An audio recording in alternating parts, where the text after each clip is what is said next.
ku myaka yiwe mike cyane ari muri music ya 257 ahejeje gukwiza ibihumbi 100 by'abasubscribe basanga bamukurikirana ku rubuga rwe rwa YouTube channel.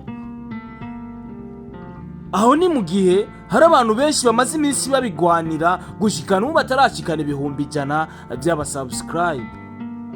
Dusubiye inyuma gato, Kidumu Kibido Kibuganizo twakuze twumva ndetse na Big Farious twakuze twumva, nta mezi abiri arangiye bakwije ibihumbi 100 by'abasubscribe. Barakoze cyane kandi barakoze ama hit song. Mbega mwibaza kuronka abasubscribe benshi ko biva kuki? Ko twabonye abantu baronka imiliyoni z'ama views ataba subscribe benshi bafise, biba byagenze gute? Ino ni rokoro ikomeye cyane ihejeje kuvunja, yani mu Giswahili bavuga ati nk'umukinyi iyo akubise rokoro amevunja record. Amevunja record. Uko biri kose ni Dramati dukwiye gutera intege kubera ko hari byinshi ariko arakora benshi bakuru biwe batakoze, hari byinshi ariko arakora kandi benshi bagwane gushika no munsi batakoze. Novuga neza na neza kubona basanga bafise ibihumbi 100 by'abasubscriber mu gihugu cyacu Burundi babaririmbyi baraharugwa ku ntoki. N'ukuboko kumwe intoki ntabwo zihera. Turafise Big Farious, turafise Sadbi ari wasanga bafise benshi, tukaca tugira na Kidumu akaca hajamwo na Dramati. Bisigura yuko tumaze kuronka igitigiri cy'abaririmbyi bane basanga bafise abasubscribe bashika ku bihumbi 100. Abasubscribe so batuma ibikorwa byawe birabwa, naho ariko atari bo batuma ibikorwa byawe birabwa, navyo biri mu bintu vyubakira umuntu CV, bikamubakira CV nziza cyane.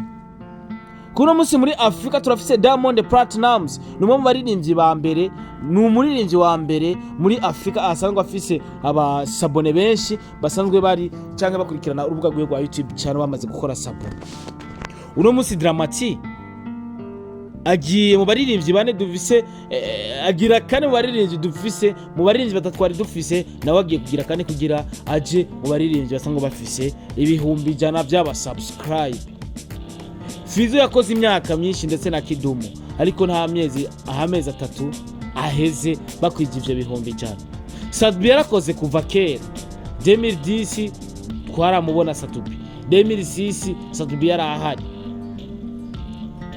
Ariko Dramati mu mwanya mutaje, reka ndabibutsa kiva muri Bantu Boy Entertainment yari ku bihumbi 20 uno musageze ku bihumbi 100. Wewe wibaza ko ari iki kiko kiratuma akwiza bino bihumbi 100? Icambere kuronka abasubscribe benshi nuko buri kurakora neza, kuko umuntu yakunze igikorwa cyawe hari agakengeri hajya anye ahita akora subscribe, ibintu bikagenda neza cyane.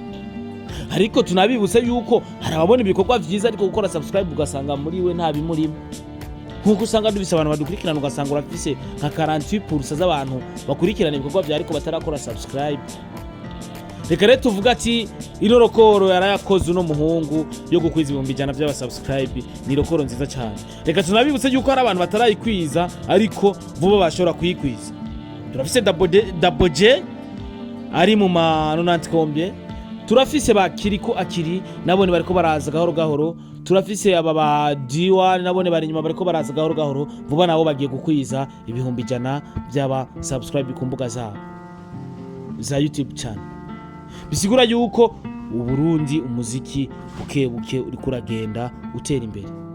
Bajya ba Bface on the floor bariko baraduga nabone vuba dushobora kumva ngo bakwije ibihumbi 100, ariko tumenye yuko gukwiza abasubscribe benshi cyane kuronka benshi bivana na content uri kuraba.